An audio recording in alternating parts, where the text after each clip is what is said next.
గురుగారు, నాకు ఎప్పటి నుంచో ఒక డౌట్ ఉంది. యా ఫలితాన్ని ఆశించి చేసే పూజ భక్తేనా?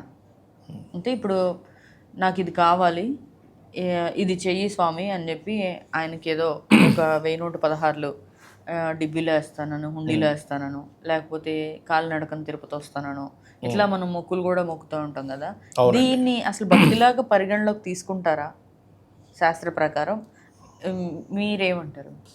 భక్తి అనేది ఇంకా అది చాలా గొప్ప విషయం అండి.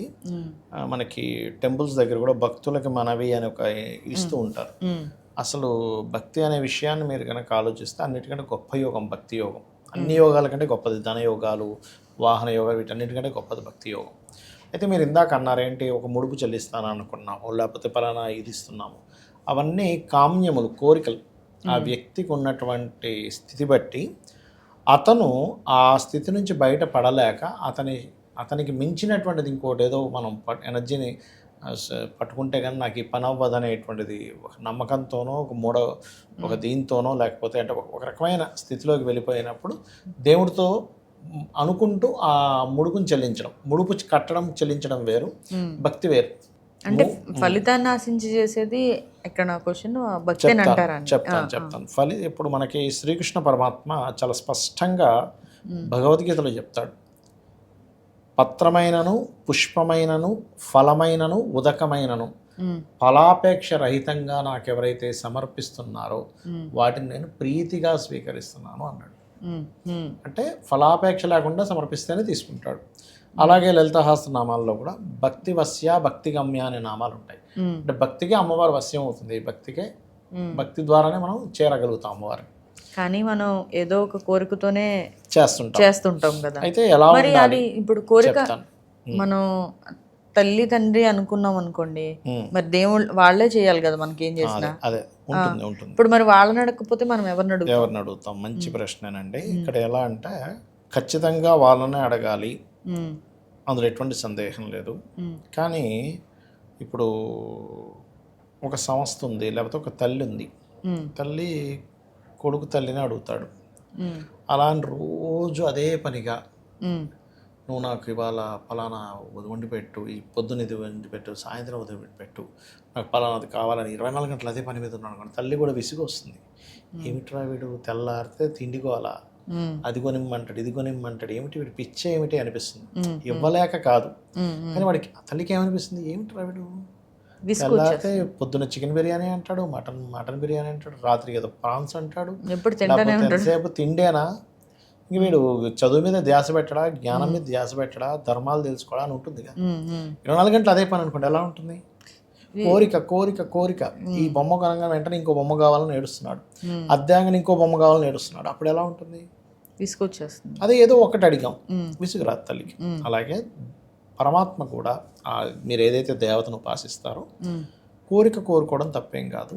కానీ నిష్కల్మషంగా, ధర్మబద్ధంగా ఎప్పుడైతే మనం ఏ కోరిక లేకుండా మీరు పూజ చేస్తూ ఉంటారో, ఒక సమయం వచ్చేసరికి మీకు అది ఆటోమేటిక్గా కోరిక తీరిపోద్ది. అంటే ఎలా అంటే, చిన్న ఎగ్జాంపుల్, స్టార్టింగ్లోనే కోరికలతో ప్రారంభం అవ్వకూడదు. ఇప్పుడు మీరున్నారు, మీ ఆఫీస్లో ఎవరో ఒక ఆవిడ ఈరోజు జాయిన్ అయింది, వెంటనే వచ్చి రాగానే హరిత గారు నాకు 3 లక్షలు అవసరం ఉంది, ఇస్తారా అని. మీరు ఏం చేస్తారు? ఇదేమిట్రా బాబు, ఇప్పుడు ముక్కు తెలియదు మొహం తెలియదు, సడన్గా వచ్చి 3 లక్షలు అడుగుతుంది ఏంటి అనిపిస్తుంది. అదే ఒక 2-3 ఇయర్స్ జర్నీ జరిగింది మీ ఇద్దరి మధ్యన, ఆవిడ చాలా మంచి ఆవిడని తెలిసింది, మీకు అనుకోకుండా ఏదో ల్యాండ్ అమ్మడం వల్ల ఏదో లాటరీలోనో 30 లక్షలు వచ్చాయి. మీరే తెలుసుకుని ఆవిడకు 1-2 లక్షలు అప్పు ఇవ్వచ్చు, చెప్పలేము. అరే నాకు బెస్ట్ ఫ్రెండ్ ఇంత కష్టాల్లో ఉన్నప్పుడు నాకు కలిసి వచ్చిన నేను ఇవ్వడానికి అంటే ఇవ్వచ్చు. అలాగే ఒక జర్నీ అనేది మనకి జరగాలి. భక్తి అనేటువంటిది ఎలాంటిదంటే, అందరూ ఏమనుకుంటారంటే కేవలం ఏదో పూజ చేశాము, ఒక హోమం చేశాము, లేకపోతే ఒక దీక్ష తీసుకున్నాం, అది మాత్రమే భక్తి అనుకుంటే తప్పు. భక్తి అనేటువంటిది ఎలాంటిదంటే, మీరు సబ్కాన్షియస్గా ఒక భగవంతుడిని తలుచుకున్నప్పుడు, లేకపోతే ఒక పూజ చేసేటప్పుడు సబ్కాన్షియస్లో మీరు ఆ అనుభూతిని తన్మయత్వం చెందుతూ దాంట్లో ఆనందాన్ని పొందుతాడు. అవును, అర్థమైందండి. అట్లా ఆనందాన్ని పొందుతాడు. ఎలా ఒక పుష్పం పెడితే ఆనందం పొందుతాడు, ఒక స్వీట్ తయారు చేసి ఆనందం పొందుతాడు. ఒక తల్లి ఎలాగైతే ఒక బిడ్డకి వాడికి ఇష్టమైంది వండి పెట్టి ఆనందపడుతుంటుంది, వాడు తింటే ఆనందపడుతూ ఉంటుంది తల్లి.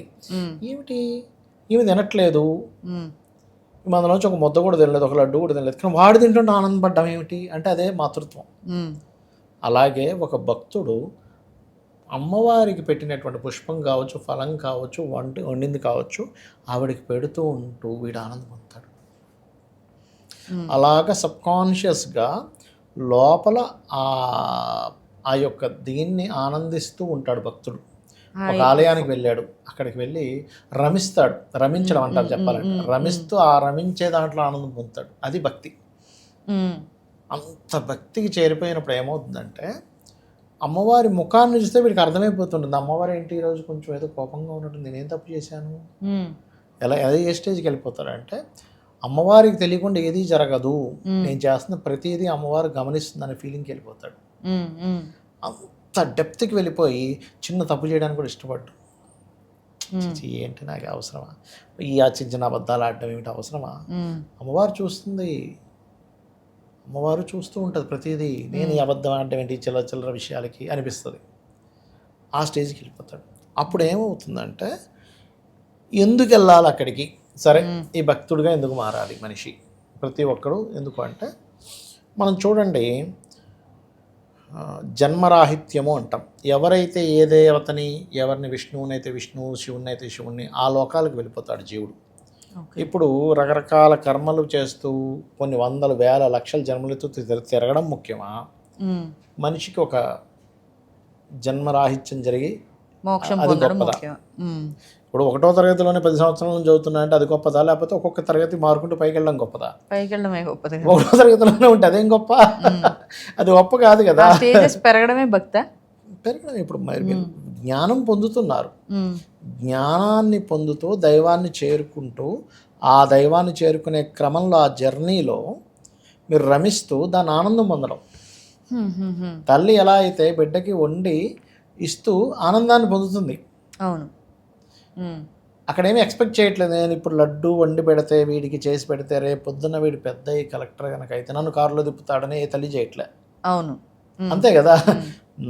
నా బిడ్డ తినాలి, లేకపోతే ఒక పిల్లవాడు నా తల్లి అని ఎలా ఫీల్ అవుతున్నాడో, నా భగవంతుడు, నా అమ్మవారు, నా శివుడు, నా శివయ్య, లేకపోతే నా విష్ణువు, నా నారాయణుడు అని ఫీల్ ఓన్ చేసుకోగలిగి అందులో రమిస్తూ దాన్ని ఆస్వాదిస్తూ ఉండడం భక్తి.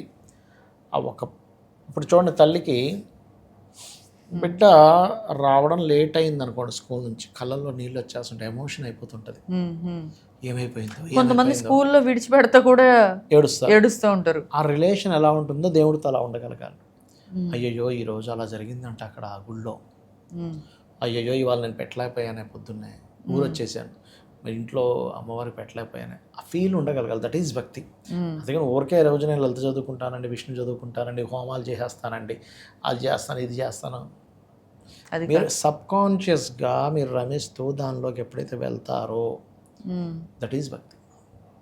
అది ఒక్కొక్క రిలేషన్స్ని బట్టి ఇక్కడ నువ్వు దేవుడితో ఉండేదైతే భక్తి, తల్లికి కొడుక్కి ఉండేటువంటిది స్వచ్ఛమైనటువంటి మమత, ప్రేమ, ఒక లవర్ మధ్యన ఉండేటువంటిది లవ్, లవర్స్ మధ్యన ఉండేటువంటిది, అది భార్యాభర్తల మధ్యన ఉండేది లవ్, ఒక కస్టమర్కి వీడికి ఉండేది మధ్యన కొన్ని బాధ్యతలు ఉంటాయి, బాధ్యత, దయ, ఇవన్నీ ఉంటాయి.